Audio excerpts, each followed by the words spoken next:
nakaseparate sa addition at subtraction. Para makaproceed tayo sa addition at subtraction, ipagsama ang mga like terms. Ito yung parihong terms. Yung variables, yung mga letters, ito yung mga variables niya.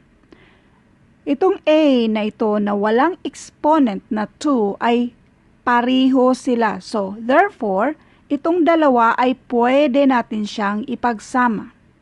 Pero isama mo na rin yung operation na minus sign.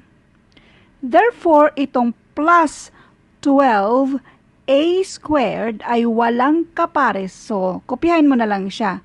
12a squared. Now, doon lang tayo mag-focus sa 9a minus 5a, and that is equals to plus 4a. Kopyahin yung mga variables. 9 minus 5 is equals to 4. Kopyahin lang yung variable niya na a. So, ang sagot dito ay 12a squared plus 4a.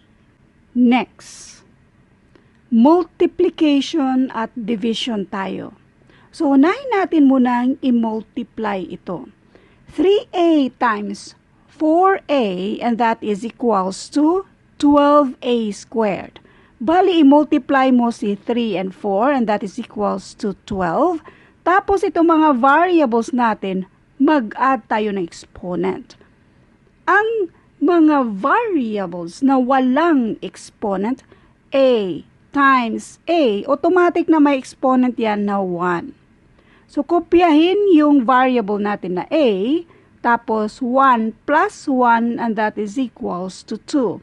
Kaya, lagyan natin ng 2 ang exponent sa a kapag multiplication.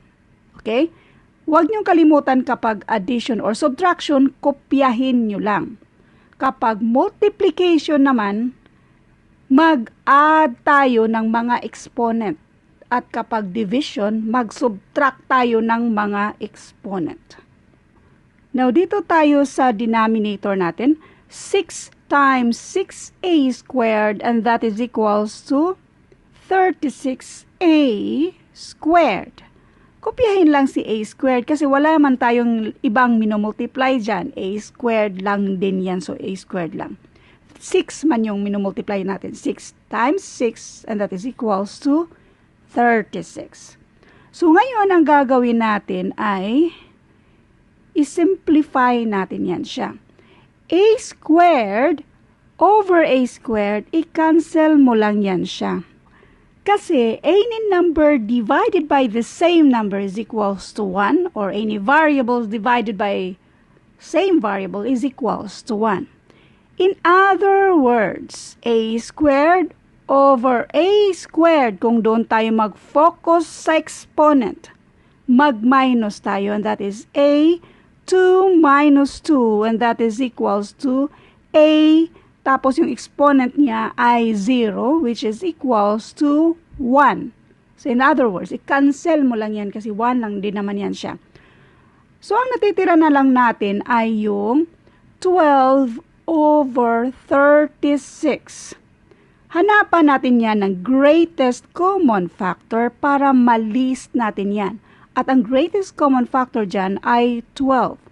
Now, 12 divided by 12 is equals to 1. 36 divided by 12, and that is equals to 3. Kaya ang sagot nito ay 1/3. Another way of solving this.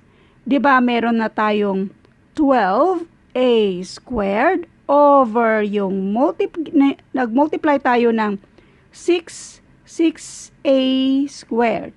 I-keep lang natin yan siya. Itong 12 na ito ay gawin nating 2 times 6.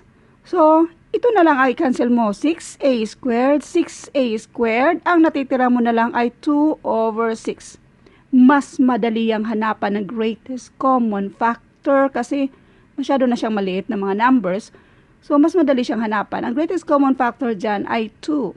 2 divided by 2 is equals to 1. 6 divided by 2 that is equals to 3. Kaya 1/3 ang sagot dito. So, depende na lang sa inyo kung saan ang gusto nyong solusyon. Ito bang pangalawa na ginawa ko or yung unang solusyon?